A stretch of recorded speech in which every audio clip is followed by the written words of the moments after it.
Les derniers jours de la vie d'Edgar Allan Poe sont à l'image de ses histoires, sombres et mystérieux. Car c'est dans les rues obscures de Baltimore qu'une énigme persiste. Edgar Allan Poe est-il vraiment mort d'une commotion cérébrale ou a-t-il été victime d'une machination diabolique?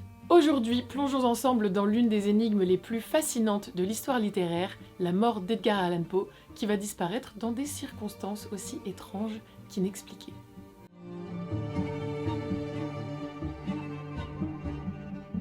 Le 7 octobre 1849, la vie tumultueuse d'Edgar Allan Poe prend fin. 4 jours plus tôt, il est retrouvé presque inconscient, gisant dans un caniveau de Baltimore. Et fait surprenant, on est loin de la dignité habituelle qui caractérise son apparence. L'écrivain, d'ordinaire si soigneux, est ici vêtu de vêtements étrangers, trop grands pour lui et visiblement usés. Les témoins de l'époque le décrivent comme méconnaissable, en mauvais état et très perturbé. Il délire, il tient des propos incohérents et on pense tout d'abord qu'il est ivre. On le transporte alors immédiatement au Washington College Hospital où les médecins feront tout pour le sauver, mais il rendra malheureusement son dernier souffle.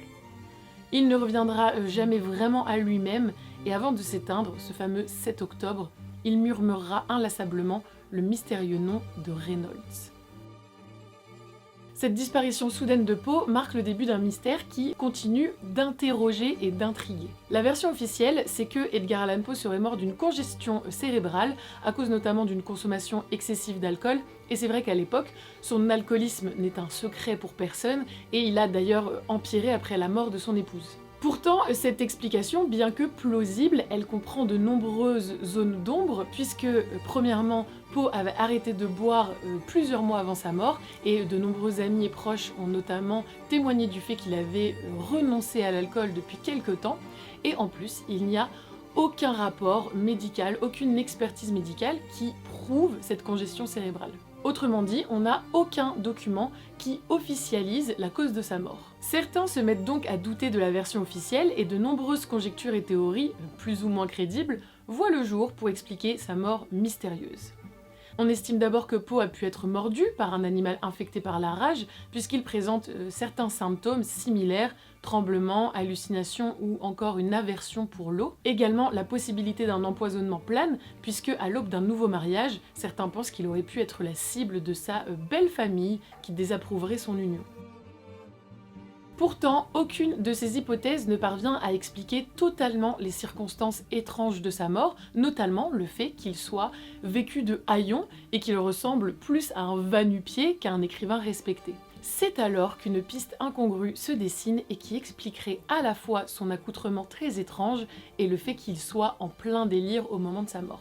Et cette piste, c'est celle du cooping, qui est une fraude électorale, parce qu'à l'époque, Baltimore est assez connu pour être gangréné par la corruption et par la fraude, et la ville constitue un cadre propice à de nombreuses pratiques illégales comme le cooping, qui consiste tout simplement à kidnapper des citoyens, à les droguer ou à les battre et à les obliger à aller voter plusieurs fois au bureau de vote pour soutenir illégalement un candidat précis. Il est donc possible, vraisemblable, que Poe soit retombé peut-être dans l'alcool un soir et qu'alors qu'il se promenait dans les rues un peu éméché, eh bien, elle est constituée une proie de choix pour les pratiquants du cooping. Et cette hypothèse, elle plaît beaucoup parce que justement, elle explique l'accoutrement très étrange d'Edgar Allan Poe au moment de sa mort, puisque les kidnappeurs faisaient changer de vêtements régulièrement aux kidnappés à chaque fois qu'ils se rendaient au bureau de vote pour que justement les fonctionnaires de ce bureau de vote ne se rendent pas compte de la supercherie.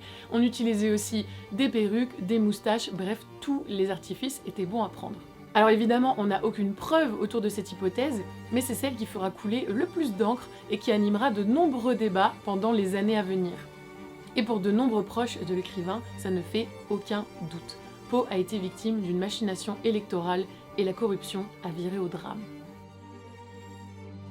Il y a toutefois de nombreux détails qui font que le doute persiste et c'est ça aussi qui crée le mystère et la fascination autour de cette mort et de cette histoire. Par exemple, Charles Baudelaire, qui a traduit les œuvres d'Edgar Allan Poe en français, a dit, je cite, que sa mort était presque un suicide préparé depuis longtemps.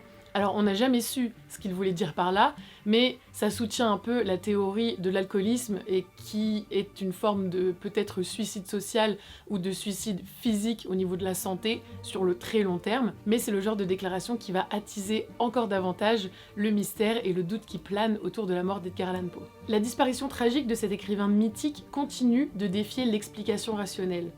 On dirait que sa mort est directement sortie de l'une de ses propres histoires. Et comme un puzzle dont les pièces sont manquantes, elle continue d'alimenter l'imaginaire collectif. Mais finalement, ne peut-on pas rêver plus belle mort pour quelqu'un qui a passé toute sa vie à dépeindre le mystérieux, l'extraordinaire et l'irrationnel? Sous la forme d'un corbeau perpétuellement perché au-dessus de notre épaule, Poe nous rappelle que certaines énigmes demeurent à jamais insaisissables. Merci d'avoir regardé cette courte vidéo Storytime, j'espère qu'elle vous a plu. Venez me dire en commentaire si vous connaissiez déjà cette histoire ou si vous la découvrez avec cette vidéo. Je vous fais 1000 bisous et à la prochaine! Personnellement, je vote pour la théorie corruption parce que c'est la plus stylée et la plus dramatique.